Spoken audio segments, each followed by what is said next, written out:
오늘 우리에게 선포될 하나님의 말씀은 요한복음 2장 13절에서 22절까지 말씀입니다. 신약성경 145쪽에 있습니다.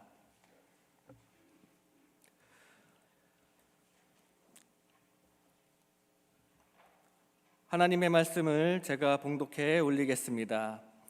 유대인의 유월절이 가까운지라 예수께서 예루살렘으로 올라가셨더니 성전 안에서 소와 양과 비둘기 파는 사람들과 돈 바꾸는 사람들이 앉아 있는 것을 보시고 노끈으로 채찍을 만드사 양이나 소를 다 성전에서 내쫓으시고 돈 바꾸는 사람들의 돈을 쏟으시며 상을 엎으시고 비둘기 파는 사람들에게 이르시되 이것을 여기서 가져가라. 내 아버지의 집으로 장사하는 집을 만들지 말라 하시니 제자들이 성경 말씀에 주의 전을 사모하는 열심히 나를 삼키리라 한 것을 기억하더라.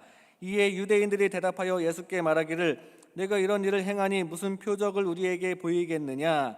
예수께서 대답하여 이르시되 너희가 이 성전을 헐라 내가 사흘 동안에 일으키리라.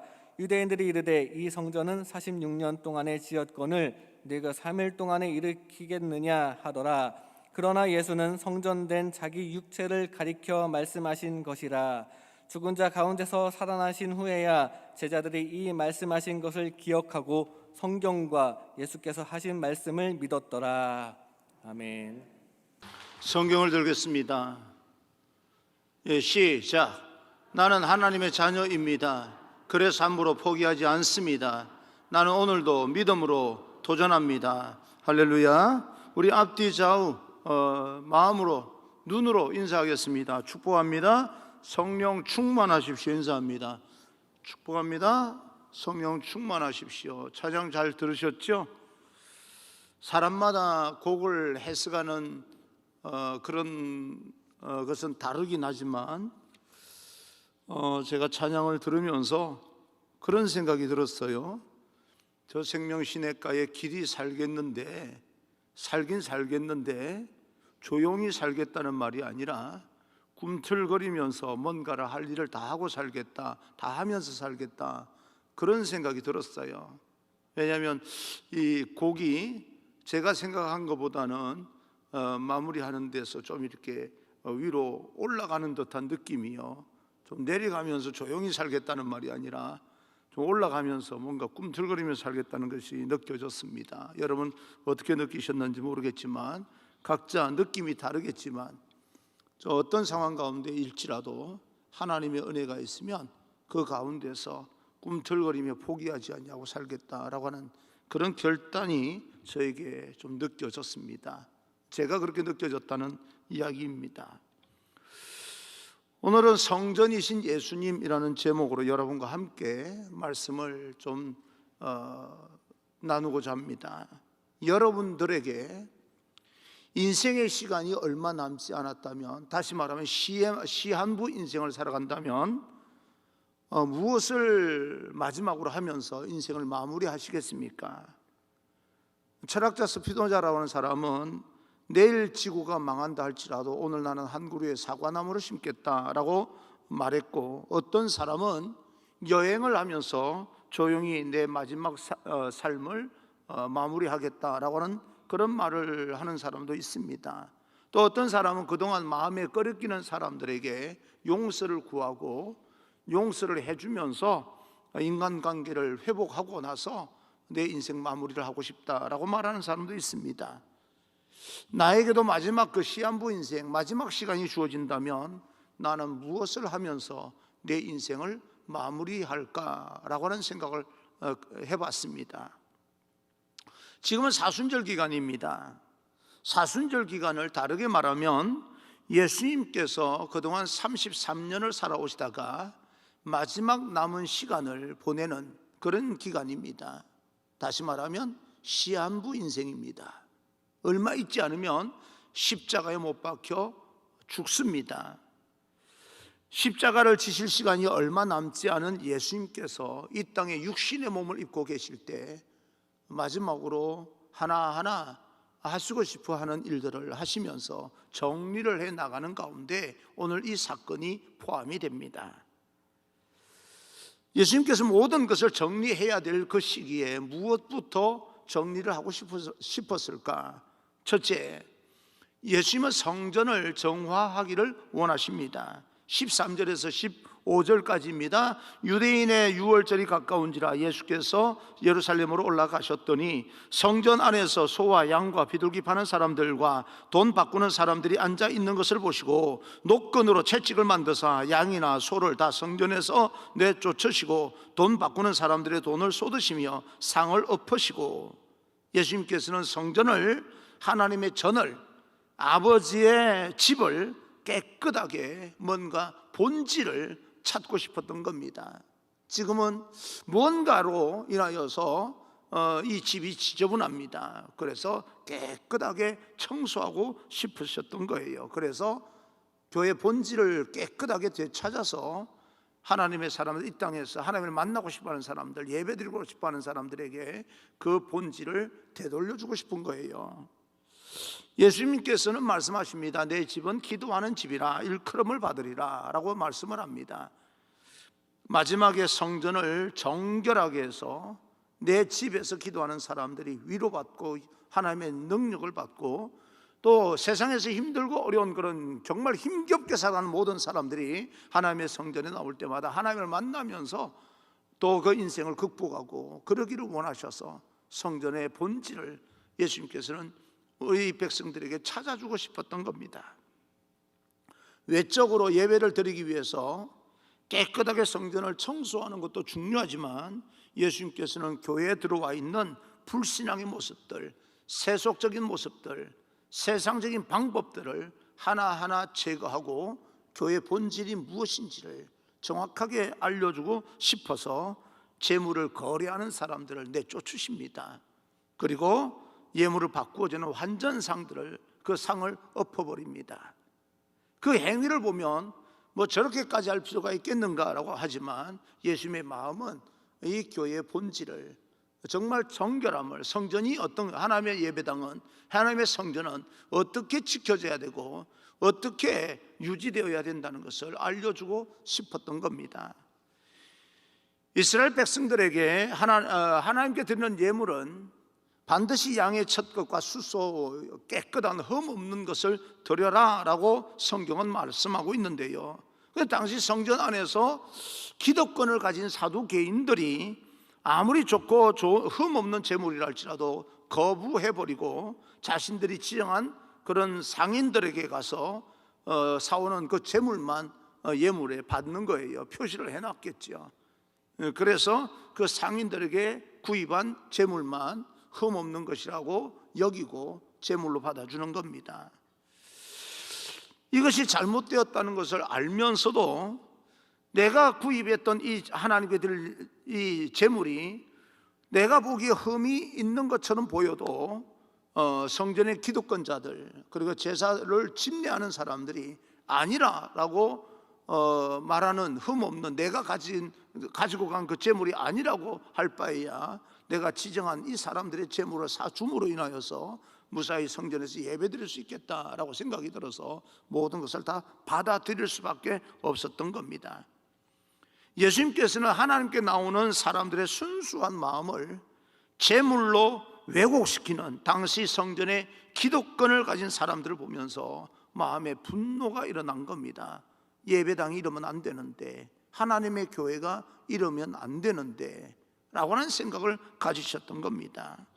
그래서 예수님께서는 예수님의 마지막 시간을 성전을 정화하여서 교회의 본질을 찾는 것으로 시간을 보내고 있는 겁니다. 그 이전에는요, 각색 질병 걸린 사람들이 오면 한 사람 한 사람 일일이 개인적으로 병 고치는 일을 해 오셨는데, 이제는 육신의 몸을 벗고 십자가에 못 박히고 하늘로 올라갈 시간이 되었으므로 개인 만나서 그 문제를 해결해 주는 것도 좋지만, 그 사람들이 모여서 함께 하나님을 만나는 이 성전을 좀 깨끗하게 하는 것이 지금은 더 중요하다라고 생각했던 것 같습니다. 하나님께 나오는 것을 순수하게 예배드리기 위해서 나오는 것을 방해하는 환전상과 악덕 상인들을 향하여서 예수님은 노끈으로 채찍을 만드시고 화를 내시고 엎으시고 쫓아내 버립니다. 오늘날 우리들의 성전의 모습은 어떻습니까? 이런 것을 어떤 사람은요, 교회에서 선교에서 하는 바자회를 이렇게 비유하면서 교회에서 바자회 하는 것이 옳은 일인가? 예수님께서 성전을 이런 장사하는 사람을 다 내쫓지 않았는가? 교회에서 장사할 수 있는가? 그렇게 생각하지만 사실은 여기서 장사하는 사람들은 어떤 사람들입니까? 자신의 개인적인 이득을 취하기 위해서 장사하는 사람들입니다. 먼저는 멀리서 그 나라에서 이제 통용되는 화폐를 가지고 옵니다. 그러면 성전에서 화폐로 교환을 해줍니다. 저 재물을 살 수 있는 화폐로 교환을 합니다. 오늘날로 말하면 코인이라고 이야기를 할 수 있겠죠, 그죠? 그 안에서만 사용할 수 있는 화폐로 이렇게 교환을 해주면 그것을 가지고 가서 이제 재물을 사는 겁니다. 환전을 할 때 드는 수수료가 있어요. 그것을 떼먹는 거예요. 또 물건을 살 때 그 물건에 붙이는 또 프리미엄이 있습니다. 그걸 떼먹는 거예요. 순수한 개인의 이득을 위해서 이 짓을 하고 있는 겁니다. 바자회는요, 순수한 이득을 위해서 하는 게 아닙니다. 선교를 위해서 하는 거예요.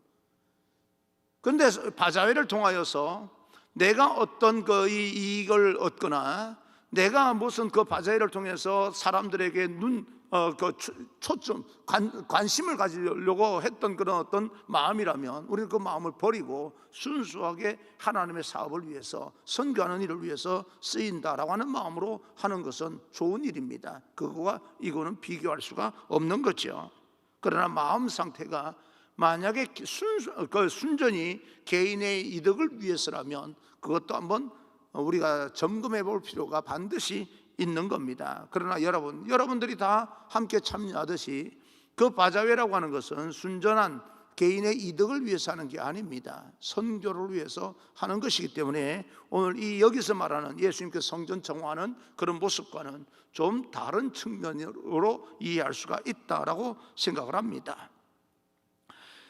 그래서 예수님께서 하나님께 나오는 것을 방해하고 막는 그 어떤 것이 제거되기를 원하셨던 겁니다. 그것이 세상의 권세이든 세상의 유혹이든 예수님께서는 그것을 깨끗하게 정화를 하고 하나님 앞에 나오는 사람은 권세 있는 사람이든 명예가 있는 사람이든 권력 있는 사람이든 부자든 가난한 사람이든 그 사람의 위치와 신분과 전혀 상관없이 하나님 앞에 나와서 하나님을 순수하게 만나기를 원하셔서 성전을 깨끗하게 정화하고 계시는 겁니다. 사랑하는 성도 여러분, 여러분들께서 인생을 살아오면서 힘들고 어려운 일이 많았을 텐데 성전에 나올 때는 그 세상의 모든 것을 내려놓고 하나님 앞에는 순수한 하나님의 자녀의 신분으로만 있는 모습 그대로 하나님 앞에 나와서 하나님을 만날 수 있기를 바랍니다. 목사든 장로든 권사든 모든 직분을 다 내려놓고 하나님 앞에서는 내가 한 마리 어린 양이다 라고 생각을 하고 하나님을 순수하게 만나기 위해서 성전은 정화되어야 되고 교회 본질은 그렇게 회복이 되어야 됩니다. 그러면 나는 지금 그런 측면에서 하나님에 대한 믿음이 이대로 괜찮은가? 무엇이 나로 하여금 하나님께 나아가 찬송하고 기도하는 예배를 가로막고 있는가?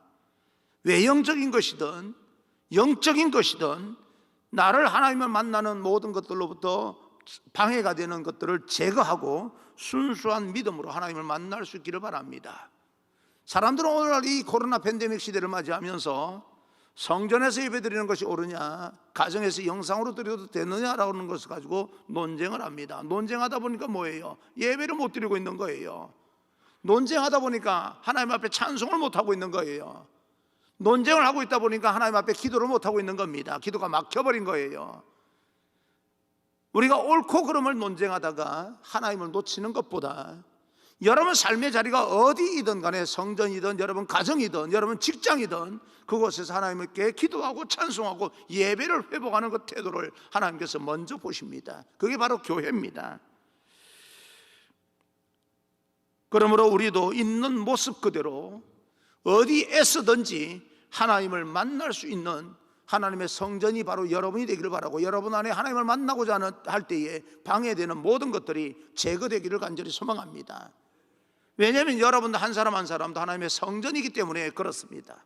성전이 꼭 이렇게 눈에 보이는 예배당만 성전이 아니라 여러분 자신이 여러분 안에 영접하는 자, 그 이름을 믿는 자들에게 예수님을 영접했기 때문에 여러분 몸도 하나님의 성전입니다. 고린도전서 3장 16절, 너희가 하나님의 성전인 것과 하나님의 성령이 너희 안에 거하시는 것을 알지 못하느냐. 여러분 안에 하나님의 영이 계시고 여러분이 하나님의 영이 계시기 때문에 여러분이 하나님의 성전입니다. 그래서 여러분 하나님의 성전에서 하나님을 만나 뵙기 위해서, 제대로 만나기 위해서 내가 하나님을 만나는데 방해가 되는 것들을 제거해 나가야 됩니다. 독한 마음과, 그리고 또 이 전투적인 그런 어떤 것이 긍정적으로 이 마귀와 전투에서 극복하는 그런 것이 아니라 싸우고자 대적하고자 하는 그런 마음들을 제거하고 하나님 앞에 우리 마음 안에 있는 이 하나님의 영이 제대로 우리 안에서 머물 수 있도록 우리는 방해가 되는 모든 것들을 제거해 나가야 됩니다. 제거해 나가는 과정이 바로 회개라고 하는 단어로 사용할 수가 있습니다. 오늘 나의 마음 안에 내가 나 자신이 하나님의 성전이기 때문에 어디에서 예배 드리는 것이 예배가 당연하냐 옳으냐 그러냐라고 하는 것이 아니라 내가 하나님의 성전이라면 내 하나님의 성전을 더 온전하게 지키는 것이, 그것이 바로 하나님께서 원하시는 것이기 때문에 하나님 앞에 나아가는 것을 막고 방해하는 것이 있다면 우리도 예수님처럼 그런 것들을 깨끗하게 정리를 하고 정결한 신앙의 자세를 유지할 수 있어야 됩니다. 다시 한번 우리는 질문을 합니다. 나의 신앙은 어떠한가? 신앙에 도움이 되지 않는 잘못된 습관은 없는 것인가? 나를 하나님 앞에 나가지 못하도록 만드는 것은 무엇인가? 그런 것들이 있다면 과감하게 정리하고 지금보다 한 발짝 더 은혜의 자리로 나아갈 수 있기를 주님 이름으로 축원합니다. 둘째, 예수님은 하나님의 전을 믿음으로 채우시기를 원하십니다. 20절에서 22절까지입니다. 유대인들이 이르되 이 성전은 46년 동안의 지역근을 내가 3일 동안에 일으키겠느냐 하더라. 그러나 예수는 성전된 자기 육체를 가리켜 말씀하신 것이라. 죽은 자 가운데서 살아나신 후에야 제자들이 이 말씀하신 것을 기억하고 성경과 예수께서 하신 말씀을 믿었더라. 한 아이의 아버지가 예수님께 나옵니다. 예수님, 할 수 있거든 내 아이를 고쳐주십시오. 그럴 때 예수님께서 말씀합니다. 할 수 있거든이 무슨 말이냐? 믿는 자에게 능치 못할 일이 없느니라. 그러자 그 아비가 소리를 질러 가로되 내가 믿나이다. 나의 믿음 없는 것을 불쌍히 여기소서. 내가 지금 어디에서 예배드리냐라고 하는 것이 중요한 것이 아니라 하나님 앞에 믿음이 있느냐 없느냐가 중요합니다. 믿음이 있으면 어디서 예배드리든 예배는 회복이 됩니다. 그러나 믿음이 없으면요, 내가 믿음이 없는데, 내가 믿음이 순수하지 못하는데, 내가 믿음이 완전히 다 파괴돼 버렸는데 어디서 예배드리면 무슨 상관이 있겠습니까? 무슨 소용이 있겠습니까? 네, 믿음이 중요한 거죠. 그래서 아이의 아버지가 소리질러 가로되 나의 믿음 없음을 불쌍히 여기소서. 문제는 우리들의 믿음입니다. 여러분, 오늘날 우리에게 절실히 필요한 것은 기적적으로 길이 열리는 것이 아닙니다. 여러분, 사업을 하면 사업이 기적적으로 성공을 거두는 그것을 우리가 지금 하나님께 추구하는 것이 아닙니다. 여러분, 착각하지 마십시오. 하나님께서는 우리에게 기적적으로 길을 열어주시는 것은 하나님께서 얼마든지 하실 수 있지만 하나님께서 그것을 우리에게 원하는 게 아니에요. 우리가 그걸 원하는 거지요. 하나님께서 우리에게 원하는 게 뭡니까? 기적적으로 매일매일 순간순간 길을 열어주셔서 그 길로 나아가는 것을 하나님께서 원하시는 것이 아니라 우리에게 길을 열어가는 능력을 부어주셔서 그 길을 열어갈 수 있기를 바라는 겁니다. 여러분, 어떻습니까? 하나님께서 길을 열어주는 그때마다 길을 열어주는 것은 우리들이 요구하는 거예요. 그런데 여러분, 우리는 오늘날 삶의 현장에서 그때마다 길이 열리지 않습니다. 그런데 하나님께서 예수님을 통해서 성전을 정화하시고 싶은 것은 그 안에 깨끗해진 그 성전 그릇 안에 하늘의 능력을 채우셔서 길을 열어가도록 만들어주시는 능력을 채우기를 원하시는 겁니다. 나는 하나님 앞에 기도합니다. 하나님, 이 길을 열어주옵소서라고 하는 건 기도보다 하나님 열어갈 수 있는 능력을 주옵소서. 나는 그렇게 기도합니다. 다른 사람들이 다 잘 믿을 것 같을 때에 내가 믿음을 지키는 것도 중요하지만 오늘날 믿음을 지키는 것이 이렇게 힘들 수도 있는 거구나. 내가 예수님 믿는다라고 말하기가, 이렇게 사람들에게 말하기가 조금 힘들 때가 있는 거구나 라고 생각할 때 내 믿음을 잘 지켜내야 되는 겁니다. 예수님께서 고쳐주시고 낫게 해주시는 믿음은 단순한 믿음이에요. 이렇게 복잡하지 않습니다. 그 조건과 확률을 덧붙여지고 내가 선호하는 방식을 덧붙여서 내가 믿기 때문에 안심이 되는 것이 아니라 내 안에 하나님의 능력이 채워짐으로 인하여서 그것이 안심되는 정도가 현실에서 그 모든 것을 풀어나갈 수 있는 능력이 내 안에 채워지는 것으로 하나님께서는 그렇게 살아가기를 원하셔서 성전을 깨끗하게 정화하고 그 안에 우리에게 하나님의 능력을 채우기를 원하셔서 예수님께서 마지막 올라가시기 전에 하시는 이 일이 바로 성전 정화입니다. 오늘 교회가 그런 본질을 회복했으면 좋겠습니다. 예수님은 왜 우리에게 그런 믿음을 요구하는 것일까? 예수님께서는 성전을 다시 세우기를 원하시기 때문에 그렇습니다. 여러분들이 여러 가지 이 세상에 살면서 현상적인 것에 위축되지 아니하고 극복할 수 있는 사람으로 살아가기를 원하시기 때문에 그렇습니다.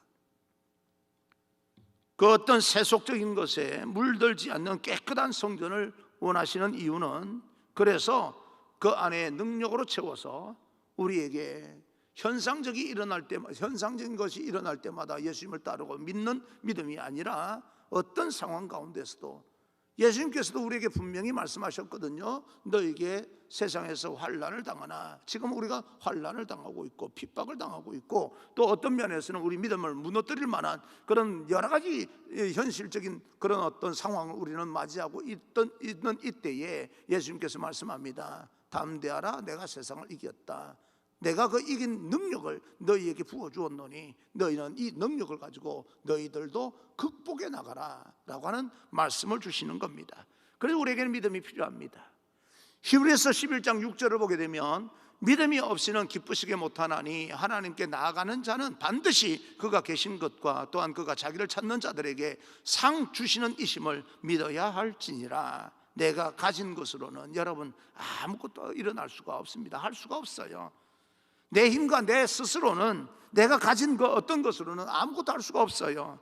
예수님의 하나님의 은혜로 우리는 그 일을 감당해낼 수가 있는 겁니다. 우리에게는 하나님의 은혜가 필요합니다.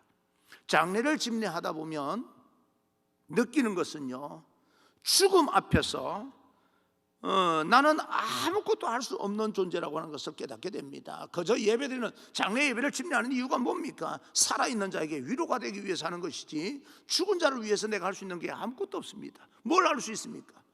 가족인들 죽은 자를 위해서 뭘 할 수 있습니까? 우는 것밖에 더 합니까?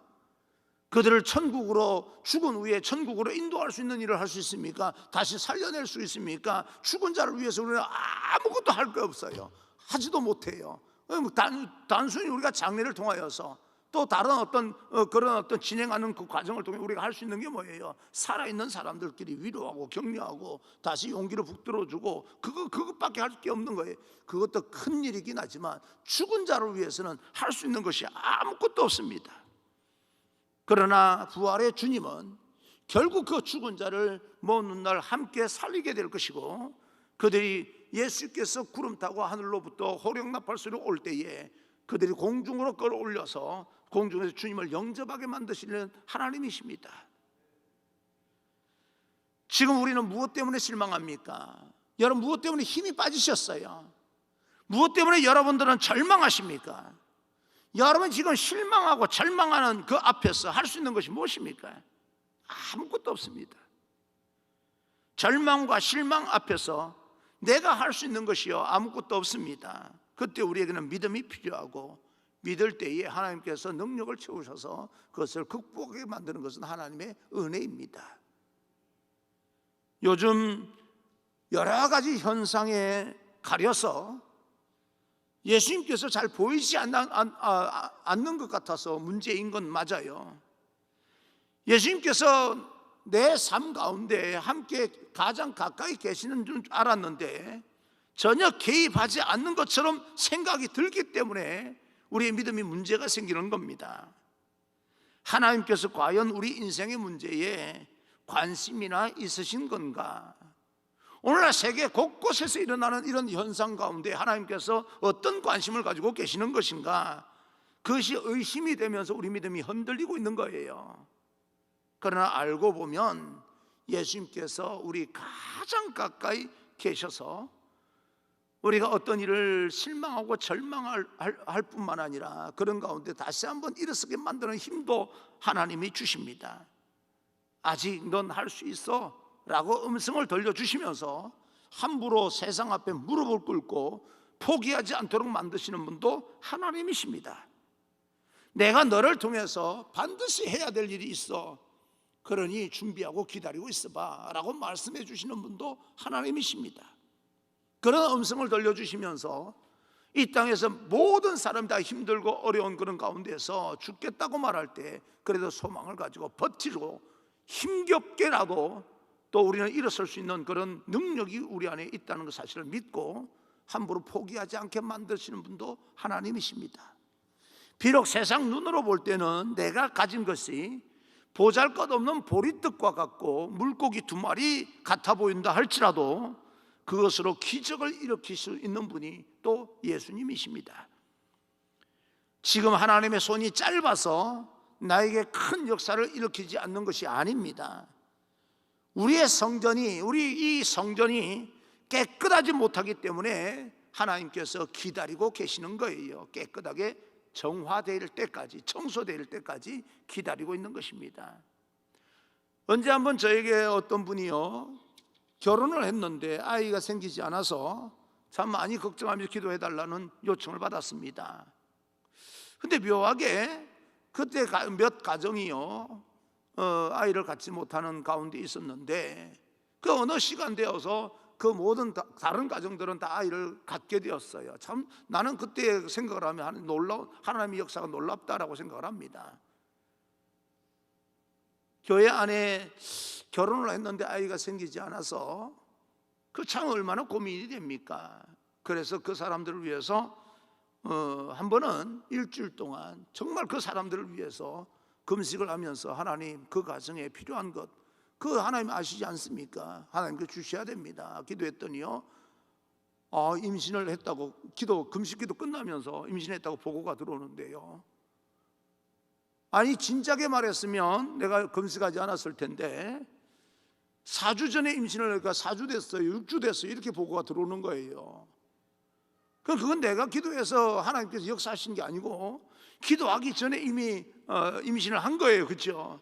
근데 자기들도 그걸 몰랐다가 금식기도 끝나고 나니까 몇 주 전에 임신한 걸 알았는지 보고가 계속 들어오는데 한 가정이, 그것도 장로님 가정이요, 그 자녀가 아이가 안 생기는 거예요. 그래서 그 실망을 하고 있길래 제가 그때 그렇게 이야기했습니다. 그 장로님 딸이 병원에서 치료받은 지 얼마 안 되기 때문에 뭔가 이렇게 스트레스 받아서 병원에 다녀온 적이 있습니다. 그래서 그때는 그랬어요. 장로님, 병원에서 치료받은 지 얼마 안 되니까 몸이 약해서 하나님께서 몸이 건강해질 때까지 기다렸다가 아이를 주려고 그러는 모양이죠. 그러니 조금만 더 믿음을 가지고 기다려 봅시다. 예, 목사님, 그렇게 믿음을 가지고 한번 기다려 보겠습니다. 그리고 나서 2주 뒤에 임신을 했어요. 그러니까 지금 우리가 하나님의 능력이 우리 안에 담겨져 있느냐 없느냐라고 하는 것은, 내가 하나님의 성전인데 내 마음 안에 내 성전이 하나님 보시기에 깨끗하게 청소가 되었으면 하나님께 능력을 담아주시고 그 능력을 가지고 세상에 보이지 않는 길을, 불확실한 그런 미래를 열어가게끔 만들어 주실 것이고, 또 아직까지 그런 능력이 담겨져 있지 않다면 하나님께서 깨끗하게 성전이 청소될 때까지 기다리고 계신다. 그렇게 믿으시면 됩니다. 오늘날 여러 현상을 통하여서 하나님은 개인적으로나 공동체적으로 하나님의 성전이 깨끗해지길 원하십니다. 그러면 하나님께서 역사하시겠다는 이야기입니다. 여러분, 오늘 성경에도 보게 되면 예수님께서 그렇게 분명히 말씀하지 않습니까? 너희가 이 성전을 헐어버려봐라, 내가 사흘 만에 일으켜 세우겠다. 아니, 이 유대인들이 말합니다. 이 성전은 46년 동안, 46년이 문제가 아닙니다. 100년 동안 세웠다 할지라도 하나님께, 여호와께 능치 못할 일이 없습니다. 하나님께서 하시겠다면 금방 세울 수 있어요. 터치하면. 이 코로나 바이러스가 지나고 나면 우리 가정이 회복될까, 우리 사업이 회복될까, 우리 교회가 부흥이 될까, 여러분 그것은 하나님께서 터치하시면 그동안 모든 것이 다 무너졌다 할지라도 얼마든지 다시 일어날 수 있습니다. 다시 부흥할 수 있습니다. 다시 성공할 수 있습니다. 그런데 하나님께서 성공시켜주는 것보다 내 안에 성공할 수 있는 능력을 주시고 부흥을 하게끔 만들어주시는 것이 아니라 부흥할 수 있는 능력을, 부흥하게 우리가 애를 쓰고 하나님 앞에 기도하게 될 때 부흥을 일으킬 수 있는 능력을 우리 안에 담아 놓으시는 거예요. 여러분, 그런 권세가 여러분 안에 있습니다. 그 사실을 여러분 믿으셔야 되는데 자기 자신 안에 내가 어떤 능력이 있는지를 알지도 못하고 깨닫지도 못하고 살아가는 것이 하나님 보시기에도 안타까운 거예요. 여러분 안에 이 불확실한 시대에 길을 열어갈 수 있는 하나님의 능력이 담겨져 있다는 사실을 믿으시고 함부로 절망하거나 포기하지 않기를 주님 이름으로 축원합니다. 깨끗해진 성전 안에 믿음을 다시 채우고 세상을 변화시키고 세상을 여러분 통하여서 다른 새로운 세상을 만들어갈 수 있도록 하나님께서 여러분 쓰신다는 사실을 믿고 하나님 앞에 더 가까이 나아갈 수 있는 믿음의 사람이 되기를 주님 이름으로 축원합니다. 셋째, 예수님을 성전에 모시는 믿음이 되어야 하겠습니다. 23절에서 25절까지입니다. 6월절에 예수께서 예루살렘에 계시니 많은 사람이 그의 행하시는 표적을 보고 그의 이름을 믿었으나 예수는 그의 몸을 그들에게 의탁하지 아니하셨으니 이는 친히 모든 사람을 아심이요 또 사람에 대하여 누구의 증언도 받으실 필요가 없었으니 이는 그가 친히 사람의 속에 있는 것을 아셨습니다. 오늘 성경을 볼 때 두 가지 종류의 사람이 있는데요, 먼저는 예수님의 표적을 보고 예수님을 따르는 사람들입니다. 예수님께서 고쳐주셔서 예수님이 좋았습니다. 예수님께서 우리에게 사업을 성공시켜 주시고 형통하게 만들어 주셔서 예수님이 좋았습니다. 그래서 예수님을 믿었습니다. 예수님께서 우리 가정에 행복하게 만들어 주시고 우리 모든 문제를 해결해 주셨기 때문에 나는 예수님을 좋아합니다. 그런데 예수님께서 예루살렘에 올라가십니다. 십자가를 지시러 올라가는데 예루살렘에 왜 올라가는지 의미도 알지 못하고 예수님을 따르면서 호산나 호산나 사람들이 얼마나 부러지며 찬송하면서 예수님을 맞이했는지 모릅니다. 예수님의 표적을 보았던 수많은 사람들은 예수님을 따르기를 좋아했습니다.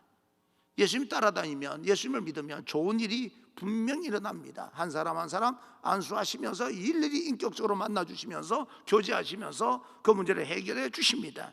공짜로 떡과 물고기를 먹입니다. 아픈 사람이 낫게 되는 기적을 구경할 수도 있습니다. 내가 건강하다면 가만 보니까 저 사람은 병이 들었는데 도무지 고칠 수 없는 병 같았는데 치료되는 것을 구경할 수도 있습니다. 얼마나 재미있고 얼마나 좋습니까? 그러나 이렇게 예수님의 표적을 따랐던 사람들은 예수님께서 가만히 보니까 자기들이 왕이 되면요, 내가 공짜로 먹고 먹는 것만큼은, 적어도 이 땅에서 사는 것만큼은 문제가 생기지 않겠다라고 생각해서 따랐는데 가만히 보니까 재판을 받게 됩니다. 이게 뭐야? 우리가 생각했던 거하고는 전혀 다른 방향으로 나아가고 있습니다. 그리고 십자가를 치실 때가 되니까 사람들의 마음이 변하기 시작합니다. 도망가 버리는 정도가 아니라 예수님 앞에 나와서 면전에다 대고 다른 마음을 가지고 외치기 시작합니다. 십자가에 못 박으소서, 십자가에 못 박으소서 외치기 시작합니다. 그런데 오늘 성경 말씀을 보게 되면요, 정말 무서운 말씀이 있습니다. 어떤 말씀입니까? 24절 뒷부분을 보면 이는 친히 모든 사람을 아심이요 라고 이야기를 합니다. 예수님께서 사람의 마음을 아셨다라고 이야기를 합니다. 마음을 아셨다. 정말 무서운 말씀 아닙니까? 여러분을 따르던 사람들, 여러분 친하게 지내는 사람들, 여러분은 사람들 앞에서 여러분을 막 칭찬하는 사람들 속마음을 알게 될 때 여러분 마음이 어떻겠습니까? 어떤 속마음을 알게 되었습니까? 계속해서 그 속마음도 겉으로 드러난 나를 좋아하는 그 겉으로 드러난 그런 어떤 마음이었습니까? 아니면 뒤에서는 다른 말로 하는 그런 속마음이었습니까? 예수님께서는 사람들의 마음을 아셨다라고 이야기를 합니다. 참 무서운, 우리가 왜 예수님을 믿는지 예수님은 아십니다. 예수님은 살아계시고 우리와 다른 분이기 때문에 하나님은 여러분들이 왜 하나님을 믿는지 지금 정확하게 알고 계십니다. 그 사람들이 예수님께서 십자가에 못 박히기 시작하니까 변심을 하기 시작합니다. 배반을 하기 시작합니다. 얼마나 배신감이 들었을까요? 그런데 그 중에 예수님 따르는 사람 중에 예수님만 보고 따랐던 사람도 있습니다. 우리를 위해서 목숨까지 내어주시는 예수님을 보면서 감사하고 뒤쫓았던 사람도 있어요. 예수님이 십자가를 지실 때 그 밑에 가서 우는 사람도 있었습니다. 십자가를 위해서 정말 그 예수님께서 십자가를 지시면서 우리를 위해서 돌아가시는 것이 안타까워서 애통해하며 통곡하는 사람도 있었습니다. 여러분은 어떤 사람들입니까? 현실의 현상을 보면서 예수님과 점점 더 뭔가 지금 내 생각대로 되는 게 아니니까 정말 교회가 예수 믿는 사람이 어쩌면 저럴 수 있을까라고 하는 것 때문에 예수님과 멀어지는 사람들입니까? 예수님께서 성전을 깨끗이 하면서 그 안에 능력을 담아서 세상을 극복할 수 있도록 만들기 위해서 그렇게 청소를 하고 계실 때 하나님의 능력을 담기 위해서 깨끗하게 청소될 때까지 기다리고 있는 사람입니까? 나로 예수님께 더 가까이 나아가는 것을 오늘날 방해하는 것이 무엇이 있습니까? 우리는 예수님께 나아가는 것을 방해하는 것을 정확하게 아실 필요가 있습니다. 사순절 기간 동안에 믿음으로 얼룩진 모든 것을 깨끗하게 닦아내고요, 깨끗한 그릇으로 만들어 나갈 때 하나님께서는 이후의 모든 미래의 우리 인생을 아름답게 만들어갈 수 있는 능력을 담아 주실 것입니다. 나는 그 하나님의 능력을 담기 위해서 지금도 하나님 앞에 엎드립니다. 그런데 내 안에 하나님과 나와의 관계에서 방해되는 것들을 제거하기 위해서 지금도 몸부림칩니다. 버릴 걸 버리고요, 치울 걸 치우고 깨끗한 믿음과 바른 신앙으로 부활의 주님을 만나는 그날을 꿈꾸면서 견디십시오. 믿음의 자리를 지켜내십시오. 기도의 자리를 절대 잃어버리시면 안 됩니다. 왜냐하면 하나님은 살아계시고 청소가 깨끗이 되면 그 안에 하나님의 능력을 담아 주실 것이기 때문에 우리는 그때까지 기다려야 됩니다. 현실 때문에 예수님이 보이지 않는다 할지라도 우리의 삶이 고달프고 너무 핍절해서 정말 하나님께서 정말 살아계시는 게 맞을까라고 의심이 된다 할지라도 아니요, 그래도 기다리셔야 됩니다. 하나님의 능력이 담겨질 때까지, 능력이 입혀질 때까지, 그리고 난 후에는 하나님께서 여러분을 통해서 놀라운 기적을 행하시게 될 것입니다. 그날을 꿈꾸면서 오늘도 믿음 가운데 도전적으로 살아갈 수 있는 그런 믿음의 사람이, 교만해라고 하는 말이 아니라 도전적으로 살아갈 수 있는 귀한 여러분 되기를 주님 이름으로 축원합니다.